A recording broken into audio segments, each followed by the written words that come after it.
Hi friends, welcome to T2B Live. Latest cinema updates కోసం, box office reports కోసం మా official app ను download చేసుకోండి. ఏ చిన్న అప్డేట్ ను మిస్ అవ్వకూడదు అనుకుంటే బెల్ ఐకాన్ ని ప్రెస్ చేయండి.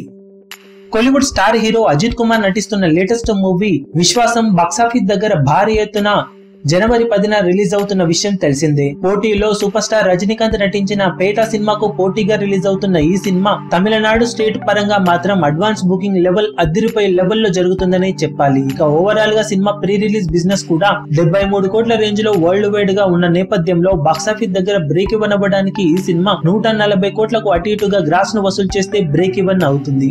సినిమా థియేటర్స్ సంఖ్య ఒక్కసారి పరిశీలిస్తే తమిళనాడులో ఈ సినిమాను సుమారు 550 నుండి 600 వరకు థియేటర్స్ లో రిలీజ్ చేయబోతున్నారు. ఇక రెస్ట్ ఆఫ్ ఇండియా మొత్తం మీద మరో 200 వరకు థియేటర్స్ లో రిలీజ్ కాబోతున్న ఈ సినిమా ఓవర్సీస్ మొత్తం మీద కలుపుకొని సుమారు 300 వరకు లొకేషన్స్ లో రిలీజ్ ని సొంతం చేసుకోనుందట.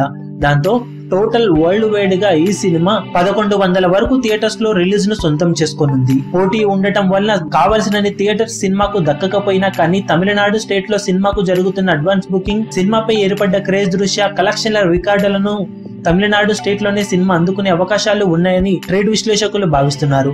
ఇక ఈ సినిమాను తెలుగు వర్షన్ కి గాను డబ్ వర్షన్ ను ఈ నెల 25న రిలీజ్ చేస్తారనే టాక్ గట్టిగా వినిపిస్తుంది.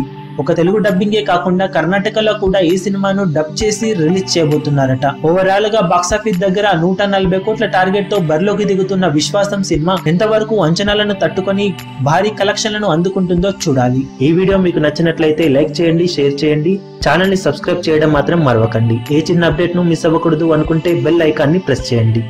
లేటెస్ట్ సినిమా అప్డేట్స్ కోసం, బాక్స్ ఆఫీస్ కలెక్షన్స్ రిపోర్ట్స్ కోసం మా అఫీషియల్ యూట్యూబ్ ఛానల్ ను సబ్స్క్రైబ్ చేసుకోండి. ఏ చిన్న అప్డేట్ ను మిస్ అవ్వకూడదు అనుకుంటే బెల్ ఐకాన్ ని ప్రెస్ చేయండి.